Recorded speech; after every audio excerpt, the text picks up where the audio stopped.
آپ دیکھ رہے ہیں ہندوستانی میڈیا، آپ کے بیچ ایک نیا شو صدائے اسلام لے کر حاضر ہوں۔ ہمارے ساتھ ہوں گے مفتی ابوذر قاسمی صاحب اور دیگر علماء اکرام جو آپ کو دیں گے اسلام سے جڑے سارے سوالوں کے جواب۔ دیکھنا نہ بھولیے صدائے اسلام۔ ناظرین السلام علیکم، آپ دیکھ رہے ہیں ہندوستانی میڈیا، میں شاہد کامران صدائے اسلام کا 7واں ایپیسوڈ لے کر حاضر ہوں۔ آج ہمارے سامنے موجود ہیں لڑکیوں کی عمدہ تعلیم و تربیت کا عظیم مرکز جامعہ عائشہ صدیقہ نورچہ کے بسفی کی محترمہ شگفتہ پروین۔ محترمہ شگفتہ پروین، آپ کا صدائے اسلام کے ایپیسوڈ میں استقبال ہے۔ شکریہ۔ محترمہ، میں جاننا چاہتا ہوں کہ اسلام میں عورت کا کیا مقام ہے، آپ اس پر بالتفصیل بتائیں تاکہ ہمارے جو ناظرین ہیں، ہمارے جو درشک ہیں، آپ کے بتائے ہوئے باتوں کا فائدہ اٹھا سکیں۔ بسم اللہ الرحمن الرحیم۔ اسلام ہی دنیا کا واحد اور مقدس مذہب ہے جس نے حیاتی انسانی کے کسی گوشے کو اکیلا نہیں چھوڑا ہے بلکہ ہر جگہ رہنمائی کی ہے۔ شادی ہو یا غم، مرنا ہو یا جینا، معاشرتی الزام ہو یا ازدواجی بندش، بلکہ ہر جگہ وہ ایسی یکساں و منفرد حیثیت رکھتا ہے جس سے دیگر مذاہب آج بھی عاری ہے۔ یہ ایک ناقابل انکار حقیقت ہے کہ مذہب اسلام سے قبل عورتوں کا کوئی خاص مقام نہ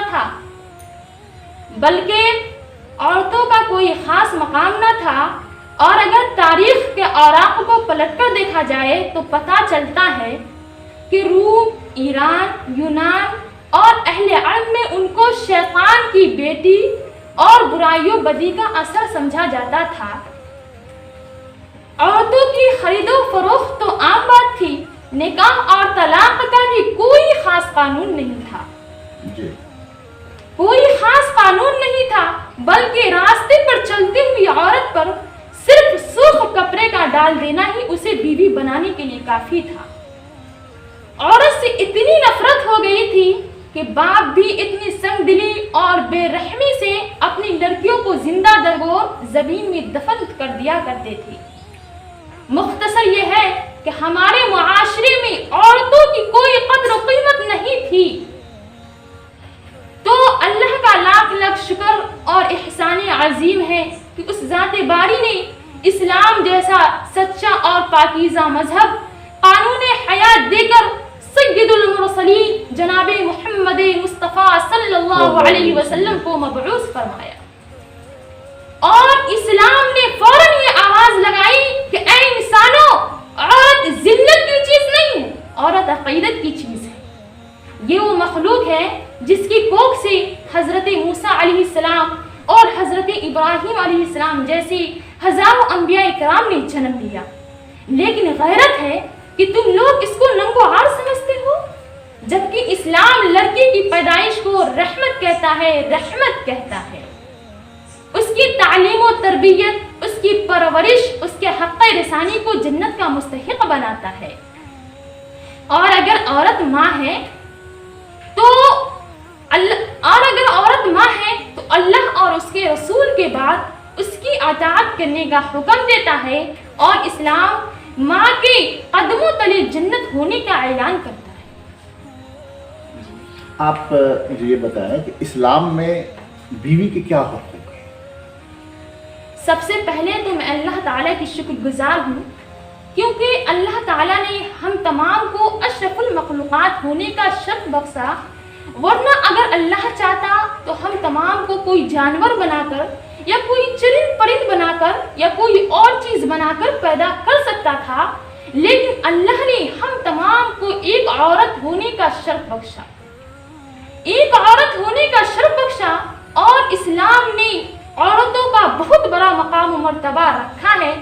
جب تک رسول اللہ صلی اللہ علیہ وسلم اس دنیا میں تشریف نہیں لائے تھے، اس وقت تک حقیر نگاہ سے دیکھا جاتا تھا۔ جب رسولullah صلی اللہ علیہ وسلم کی بعثت ہوئی تو اللہ تعالیٰ نے اسلام میں عورتوں کی بہت سی مرتبے رکھ دی۔ سب سے پہلا مرتبہ تو بیٹی کا رکھا، دوسرا مرتبہ بیوی کا، تیسرا مرتبہ ماں کا۔ بیوی کی حیثیت سے سب سے بہترین اگر مثال ہمارے لیے کوئی ہے تو حضرت خدیجہ رضی اللہ تعالی عنہا ہے۔ حضرت خدیجہ رضی اللہ تعالی عنہا عرب کی بہت مالدار خاتون تھی، اور اتنی نیک اور اتنی پاکیزہ خاتون تھی، یہاں تک کہ اسلام قبول کرنے سے پہلے ہی ان کو طاہرہ کا لقب مل گیا تھا۔ طاہرہ کا لقب مل گیا تھا۔ آج کل اگر عورتیں اگر اپنی لڑکی کے لیے کوئی لڑکا ڈھونڈتی ہے تو سب سے پہلے یہ دیکھتی ہے کہ وہ مالدار ہے یا نہیں، ڈاکٹر ہے تو ڈاکٹر کی ڈگری ہے یا نہیں، انجینئر ہے تو انجینئر کی ڈگری ہے یا نہیں۔ لیکن معاذ اللہ یہ کوئی نہیں دیکھتا کہ اللہ اور اس کے رسول کے طریقے پر چلنے والا ہے یا نہیں، اسلام کے طریقے پر چلنے والا ہے یا نہیں، دیندار ہے یا نہیں۔ لیکن حضرت خدیجہ رضی اللہ تعالی عنہا کا یہ حال تھا کہ جب رسول اللہ صلی اللہ علیہ وسلم سے نکاح ہوا تو اپنا سارا مال اپنے شوہر یعنی آپ صلی اللہ علیہ وسلم پر قربان کر دیا، اور رسول اللہ صلی اللہ علیہ وسلم سے حضرت خدیجہ رضی اللہ تعالی عنہا کا نکاح کرنے کا مقصد یہ تھا کہ آپ دیندار، اچھے اخلاق والے اور بہت ہی امانت دار تھے۔ یہی وجہ ہے کہ حضرت خدیجہ رضی اللہ تعالی عنہا بہت ہی نیک تھی، اور آپ صلی اللہ علیہ وسلم کی مالداری نہیں دیکھی، آپ صلی اللہ علیہ وسلم کی خوبصورتی بھی نہیں دیکھی، آپ صلی اللہ علیہ وسلم کی انہوں نے دینداری دیکھی۔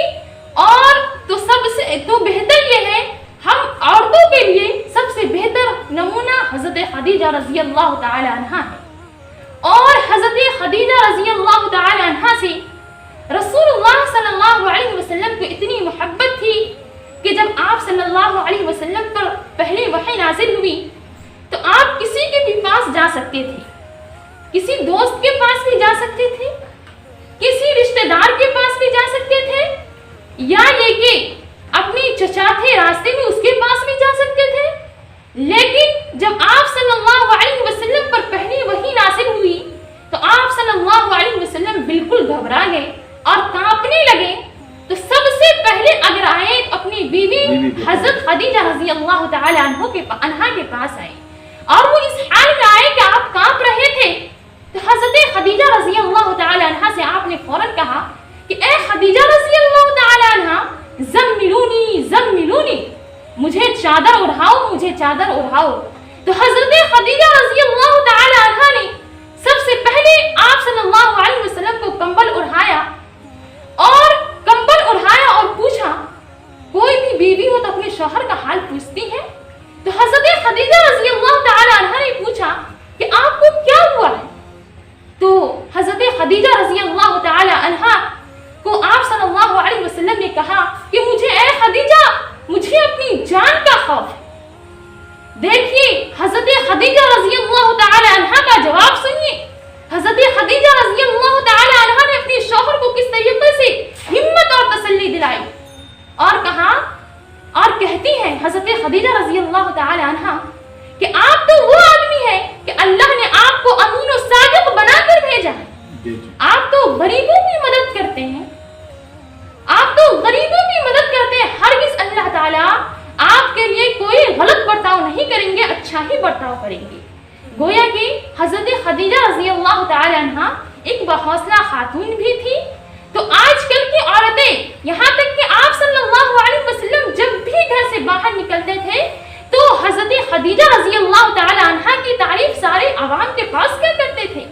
حضرت خدیجہ رضی اللہ تعالی عنہا کی تعریف ایک مرتبہ حضرت خدیجہ رضی اللہ تعالی عنہا کی آپ نے تعریف کی تو حضرت عائشہ رضی اللہ تعالی عنہا نے یہ سوال اٹھا بیٹھا کہ اے اللہ کے نبی، اے اللہ کے رسول، آپ کے نکاح میں تو اس سے اچھی بھی بیوی ہے، اس سے بھی بہترین بھی بیوی ہے، پھر بھی